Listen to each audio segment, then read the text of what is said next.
गांव के लाला जी सोफे पे बैठे हुए थे। तभी वहाँ पे शारदा और प्रसाद पहुँचते हैं। आप दोनों तो आदर्श दंपति है, जब भी बुलाया टालते रहते हैं और आज आप दोनों खुद ही यहाँ पहुँच गए। ये तो मेरे लिए अजूबा से कम नहीं है, मुझे यकीन ही नहीं हो रहा है। तुलसी, अरे ओ तुलसी, जरा रसोई से बाहर तो आओ। पति की आवाज सुन के पत्नी तुलसी रसोई से बाहर निकल आती है।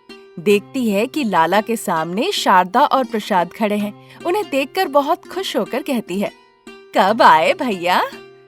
अभी अभी आया हूँ बहन। सच में शारदा और प्रसाद हमारे घर आए हैं, मुझे तो विश्वास ही नहीं हो रहा है।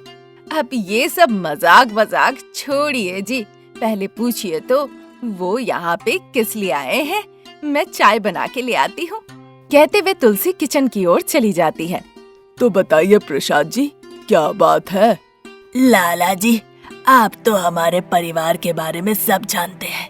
वो तो जानता हूँ, रमेश और सुधाकर नाम के 2 बेटे हैं। बड़ी बहू अनामिका और छोटी बहू मानसा। बड़े के 2 बच्चे हैं, हरीश और भव्या। छोटे के कोई बच्चे नहीं। दोनों बेटे ही आपकी बात मानते हैं। अभी अलग अलग घरों में रहते हैं और अलग अलग खेती करते हैं। इतना ही मैं आपके परिवार के बारे में जानता हूँ। क्यों, जो कहा सब सही कहा ना? ये सब सुनकर शारदा की आंखें भर आती है। कल जब आप शहर के बाहर थे, दोनों भाइयों के बीच खेत में पानी डालने को लेकर झगड़ा हो गया। बात इतनी बढ़ गई कि दोनों ने एक दूसरे पे हमला कर दिया। दोनों के सिर पे गंभीर चोट आई है। हम उन्हें जल्दी से डॉक्टर के पास ले गए। डॉक्टर गोविंद ने टाके लगाए हैं और उन दोनों को सुई भी पड़े हैं। सुनकर लाला जी बहुत दुखी हुए। संतावना देते हुए, ये तो दुखद खबर है। वैसे रमेश और सुधाकर कहाँ है, कैसे हैं? दोनों अपने अपने घर पे आराम कर रहे हैं। ये सब बात चली रही थी, तभी तुलसी चाय लेकर आती है वहाँ। उनके मना करने के बावजूद लाला और तुलसी उन्हें चाय पीने के लिए कहते हैं। फिर शारदा और प्रसाद दोनों चाय पीते हैं। उधर रमेश अपनी मिट्टी के घर पे सर पे पट्टी बांधे हुए तकलीफ में बैठा हुआ होता है। तभी अनामिका दवाइयाँ लेकर उसके पास जाती है। ये दवाई ले लीजिए, दर्द कम हो जाएगा। अनामिका के कहने पर रमेश पानी के साथ दवाई ले लेता है। बच्चों ने कुछ खाया अनामिका? थोड़ा बहुत कुछ खाया है। अनामिका, मैंने एक फैसला लिया है। मैं समझ सकती हूँ कि आपने क्या फैसला लिया होगा, लेकिन वो सही नहीं है। आप बड़े हैं घर में, पहले आपको ही समझदारी दिखानी पड़ेगी। हमें सहन करना होगा। इस तरह सब कुछ बेच के कहीं चले जाना हल नहीं है। अगर हम यहाँ रहेंगे तो छोटा भाई बेवजह झगड़ा करता रहेगा। मानसा उसे बात बात पे भड़काती है, घी में आग डालने का काम करती है। अब ये सब नहीं सहा जा रहा अनामिका। आप बड़े बेटे हैं, मैं बड़ी बहू हूँ। रिश्तों की कद्र, इज्जत और समाज में जीने की समझ उन दोनों में कहाँ है, आप ही बताइए जरा। इसीलिए हमें एक कदम पीछे लेना होगा। उन्हें अगर पहले पानी लेना है तो उन्हें लेने दीजिए, हम बाद में ले लेंगे ना। तुम गलत कह रही हो अनामिका।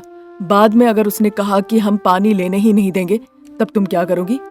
आप भी ना जी, इतना क्यों सोच रहे हैं? बारिश के देवता है ना, वो हमारे ऊपर कृपा करेंगे। मैं तो बस इतना जानती हूँ कि हमें इस तरह से मन मुटाव करके नहीं रहना चाहिए। रमेश उसकी बातें सुनने के बाद चुप होके सोचने लगता है। उधर लाला के घर में शारदा प्रसाद चाय पीते हैं। फिर शारदा कहती है, मेरी छोटी बहू मानसा माँ नहीं बन पा रही है। इस वजह से उसके मन में हीनता बैठ गई है। वो पार्वती के बातों में आकर बड़ी बहू अनामिका से बेवजह झगड़ा कर रही है। मेरी पार्वती जैसी बहू अनामिका रिश्तों की कदर करना जानती है, इसीलिए वो चुपचाप सब कुछ सह लेती है। ये सब सुन के बहुत दुख हो रहा है, पर बताइए मैं आपकी कैसे मदद कर सकता हूँ? लाला जी के पूछने पे शारदा और प्रसाद की आंखें भर आती है। अरे दुखी मत होइए, मैं इस बारे में कुछ सोचता हूँ। अभी घर जाइए, मैं दोनों परिवारों को कल यहाँ पे बुलाता हूँ, बात करता हूँ। अभी आप लोग घर जाके खाना खा के आराम कीजिए। ये सहानुभूति पाकर शारदा प्रसाद अपने आंसू पोंछते हैं। उधर घर पे छोटा बेटा सुधाकर सर पे पट्टी बांधे हुए लेटा हुआ होता है और पत्नी मानसा उसके बगल में बैठी होती है। मुझसे बहुत बड़ी भूल हो गई। बस पानी के लिए भैया के सर पे मैंने लाठी मार दी। पता नहीं उन्हें कैसा महसूस हो रहा होगा। उन्होंने भी आपके सर पे मारा ना, तो आप उनके बारे में इतना क्यों सोच रहे हैं? लेकिन तुम्हें भाभी को सबके सामने नहीं मारना चाहिए था मानसा। अच्छा, वो पूरे गांव में बोल रही है कि मैं बांझ हूँ, कभी माँ नहीं बन सकती तो ठीक है, लेकिन मैंने एक थप्पड़ मार दिया तो आपको बहुत बुरा लग रहा है? मैं अपने भाभी को अच्छे से जानता हूँ।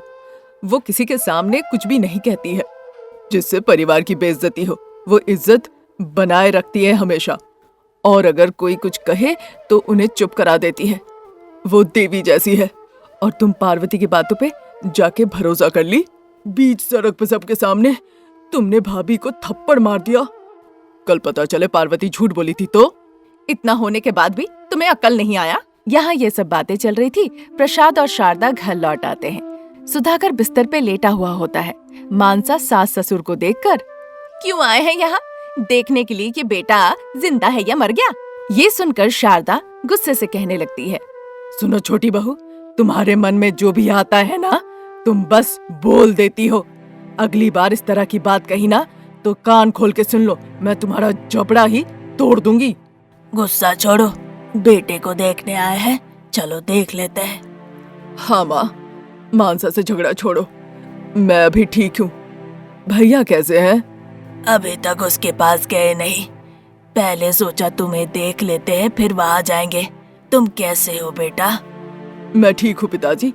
पहले आप भैया को देखाइए, समय पे दवाई लेना, भैया से मिल के आते हैं। इतना कहकर वो वहाँ से चले जाते हैं। अगले दिन लाला के घर पे सबको बुलाया जाता है बातचीत करने के लिए।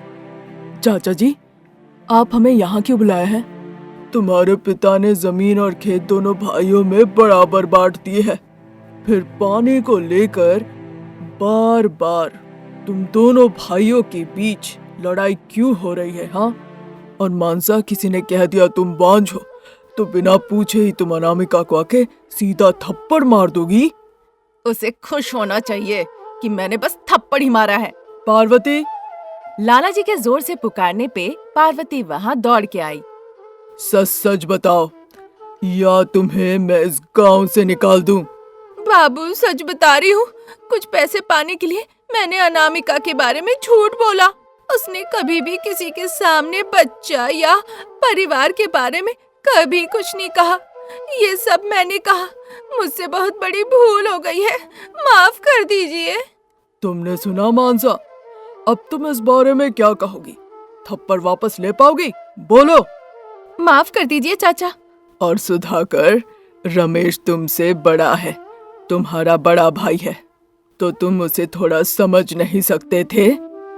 थोड़ा धैर्य तुम नहीं रख सकते थे? इससे तुम्हारी इज्जत चली जाती या खेत की? लाला की बात सुन के सुधाकर सर झुका के खड़ा रहता है। इसमें मेरे पति की कोई गलती नहीं है, मैं नहीं मानूंगी। मानसा, तुम बीच में मत पड़ो। और रमेश, तुम बड़े भाई हो, तुम सब कुछ जानते हो। अगर छोटा पहले पानी लेता है तो क्या हो जाएगा? मेरी गलती है लाला जी, पानी के लिए मैंने झगड़ा कर लिया। नहीं नहीं, मेरी गलती थी, पहले मैंने ही गाली दी थी, माफ कर दीजिए। तो जाओ और बड़े भाई से माफी मांगो। हाँ, जरूर मांगूंगा। कहते हुए सुधाकर रमेश के पास जाता है। माफ करना भाई, मैं बड़ा हूँ, मुझे पहले सोचना चाहिए था, तो ये नौबत ही कभी नहीं आती। आज से तुम ही पहले पानी ले लो। माफ कर दो भैया। देख रहे हैं प्रसाद जी, कितनी छोटी सी बात थी, फिर भी इतना बड़ा फैसला लेने की नौबत क्यों आई? चाचा जी, पिताजी ने ऐसा कौन सा बड़ा फैसला लिया, बताइए जरा। उन्होंने ऐसा कहा था कि दोनों खेतों को बेचकर वो यहाँ से चले जाना चाहते हैं। हाँ, मैं अपने दोनों बच्चों को इस तरह से लड़ते हुए कभी नहीं देख सकता। जमीन, घर, यहाँ तक कि हम भी बट चुके हैं। बस हम चाहते हैं कि ये दोनों अलग रहकर सुखी जीवन बिताएं। पिताजी, मैं बड़ी बहू होने के नाते आपसे कह रही हूँ, हमारा एक संयुक्त परिवार है और हम साथ में ही रहेंगे। क्या कहती हो मानसा? हाँ दीदी, कहकर वो जाके बच्चों को गोद ले लेती है। देखकर शारदा बहुत खुश होती है। अनामिका सभी लोगों के लिए खाना बनाती है। उस दिन से सभी लोग एक साथ मिलजुल के खुशी खुशी रहने लगते हैं। ये थी आज की कहानी। नई कहानी लेकर हम बहुत जल्द हाजिर होंगे। तब तक के लिए नमस्कार।